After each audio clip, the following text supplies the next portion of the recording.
Fiz o primeiro tratado, ó Teófilo, acerca de tudo que Jesus começou, não só a fazer, mas a ensinar, até ao dia em que foi recebido em cima, depois de ter dado mandamentos pelo Espírito Santo aos apóstolos que escolhera, aos quais também, depois de ter padecido, se apresentou vivo, com muitas provas infalíveis, sendo visto por eles por espaço de 40 dias, e falando das coisas concernentes ao reino de Deus.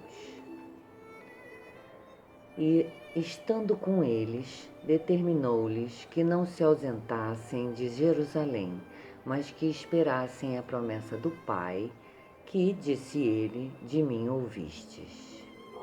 Porque, na verdade, João batizou com água, mas vós sereis batizados com o Espírito Santo, não muito depois destes dias.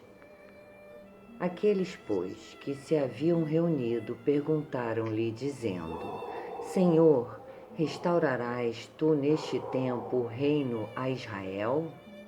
E disse-lhes: Não vos pertence saber os tempos ou as estações que o Pai estabeleceu pelo seu próprio poder. Mas recebereis o poder do Espírito Santo, que há de vir sobre vós. E ser-me-eis testemunhas, tanto em Jerusalém como em toda a Judéia e Samária, e até aos confins da terra.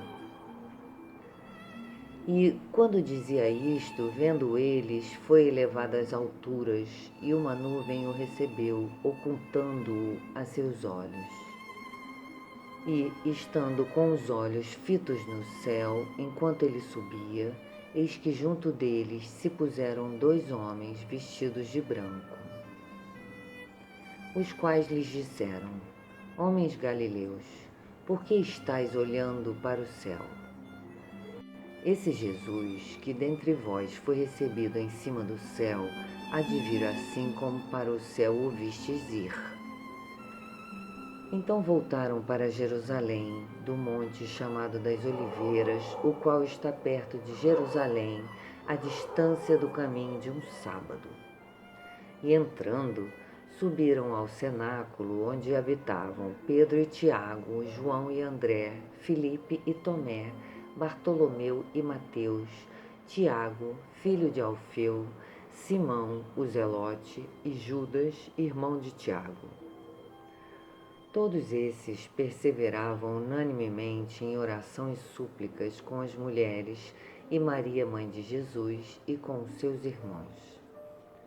E naqueles dias, levantando-se Pedro no meio dos discípulos, ora a multidão junta era de quase 120 pessoas, disse: Homens irmãos, convinha que se cumprisse a escritura que o Espírito Santo predisse pela boca de Davi acerca de Judas, que foi o guia daqueles que prenderam a Jesus. Porque foi contado conosco e alcançou sorte nesse ministério. Ora, este adquiriu um campo com o galardão da iniquidade e, precipitando-se, rebentou pelo meio e todas as suas entranhas se derramaram. E foi notório a todos os que habitam em Jerusalém, de maneira que na sua própria língua esse campo se chama Aceldama, isto é, campo de sangue. Porque no livro dos Salmos está escrito: Fique deserta a sua habitação e não haja quem nela habite, e tome outro o seu bispado. É necessário, pois, que dos homens que conviveram conosco todo o tempo em que o Senhor Jesus entrou e saiu dentre nós, começando desde o batismo de João até ao dia em que, de entre nós, foi recebido em cima, um deles se faça conosco testemunha da sua ressurreição. E apresentaram 2, José, chamado Barsabás, que tinha por sobrenome o Justo, e Matias.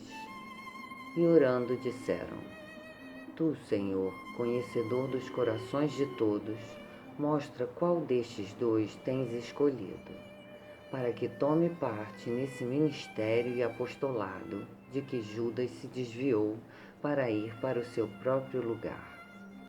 e lançando-lhes sortes, caiu a sorte sobre Matias, e por voto comum foi contado com os 11 apóstolos.